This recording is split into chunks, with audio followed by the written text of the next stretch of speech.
تیسرے باب کی جو 6 آیت ہے اس میں لکھا ہے، اور اپنے گناہوں کا اقرار کرتے اور دریائے اردن میں اس سے بپتسمہ پاتے تھے۔ لیکن جب اس نے دیکھا کہ بہت سے فریسی اور صدوقی بپتسمہ پانے کے لیے آئے ہیں تو ان سے کہا، اے افئی کی اولاد، تجھے آنے والے غضب سے بھاگنا کس نے جتایا؟ اس لیے توبہ کے لائق اللہ۔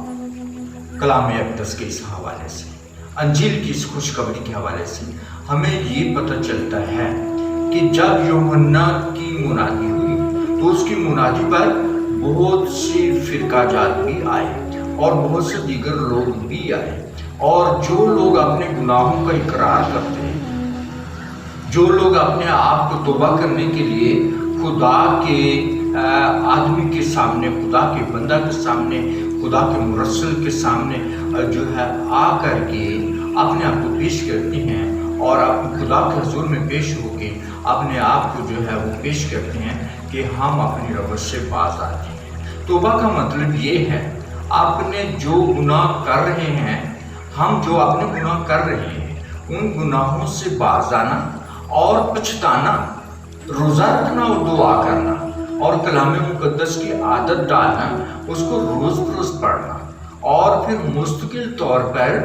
گناہوں کو اپنے ارادے سے یا اپنے خیال سے دور ہٹاتے رہنا۔ یہ میں ضرور جانتا ہوں اور کہوں گا کہ سب انسانوں کو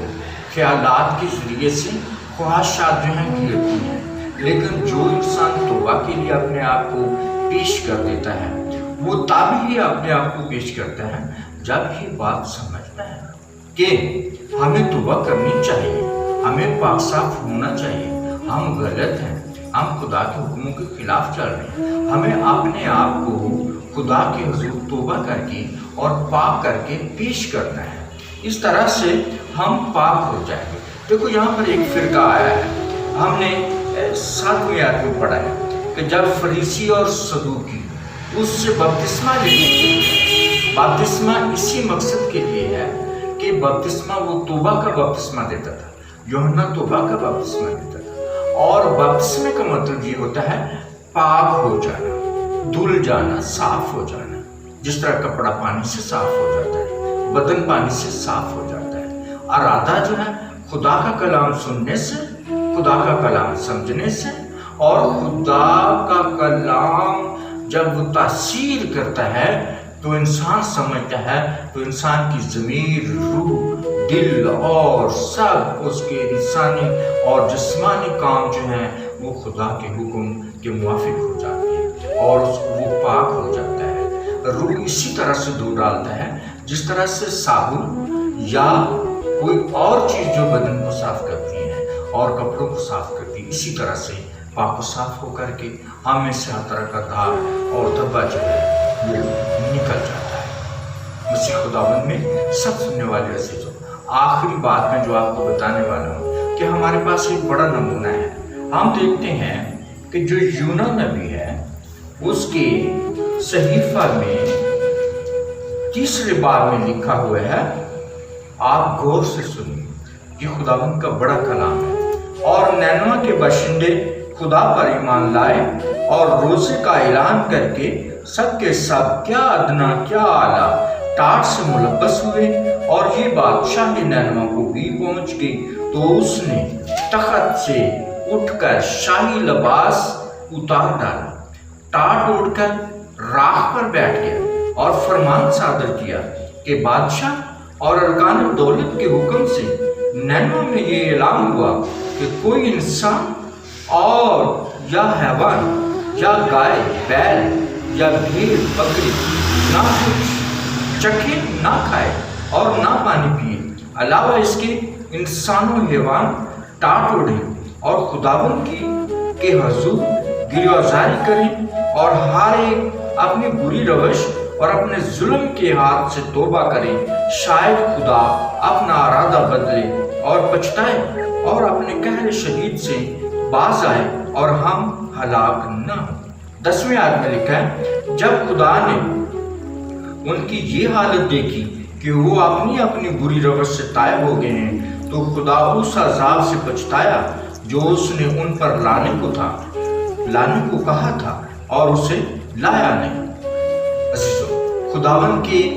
کلام میں سے جیسا میں نے بتایا، توبہ کے زمرے میں یہ ہمارے پاس نینوا کا ایک بہت بڑا اور مخصوص نمونہ ہے، اور جو خدا کی طرف سے ملہم نبی کے پاس، جس کو خدا نے یہ خوشخبری دی اور خدا نے کہا کہ تو اپنے لوگوں کو جا کر کے بتا۔ آج خدا اپنے خادموں کو، اپنے ایونجلسٹ کو اور اپنے بندے کو جو ہے وہ جگہ بہ جگہ اور اپنے لوگوں کے ساتھ جو ہے ہم کلام ہونے کے لیے خدا کی طرف سے جو کلام ملتا ہے، اس کلام کے وسیلے سے کہ وہ توبہ کریں۔ جب یونس نے ان نینوا کے لوگوں کو توبہ کی منادی کی اور وہ سب بادشاہ اور حیوان اور جانور بھی سب نے اثر کیا اور بدل گئے اور دعا کی اور روزہ رکھا اور خدا ان کے حضور میں توبہ کی۔ کیا لکھا ہے کہ خدا نے اعلان کیا تھا کہ میں اس شہر کو غرق کر دوں گا، میں اس کو برباد کر دوں گا، میں اس کو نہیں چھوڑوں گا۔ لیکن جب خدا نے دیکھا کہ انہوں نے توبہ کر لی ہے تو خدا نے وہ عذاب ان پر نازل نہیں کیا بلکہ ان کو معاف کر دیا۔ اسی طرح عزیزو، جب ہم توبہ کریں گے اور ہم اپنے برے کاموں سے باز آئیں گے تو خداوند ہم پر کوئی عذاب نہیں لائے گا، کیونکہ لکھا ہے خداوند جو ہے وہ ہم کو کثرت سے زندگی دینے والا ہے۔ یسوع راہ اور زندگی ہے۔ میں چاہتا ہوں کہ ہم سب، آپ سب جو ہے خداوند کے پاس توبہ کر کے آئیں اور اس طرح سے اپنے آپ کو پاک کر کے وہ اس کے سامنے پیش کریں۔ ہم سب شفا حاصل کریں گے اور سلامتی حاصل کریں گے، ہم پر کوئی وبا اور کوئی عذاب نازل نہیں ہوگا۔ خداوند آپ کو برکت دے۔ ہم نیکسٹ ویڈیو کے ساتھ coming soon, and we tell that we shall come with a new video and explain something more about the next. So please subscribe our channel اور جو گھنٹی کا بٹن ہے اس کو بھی دبائیں اور تاکہ ہم آپ جو ہے اگلی ویڈیو کو دیکھ سکیں۔ خدا میں آپ کی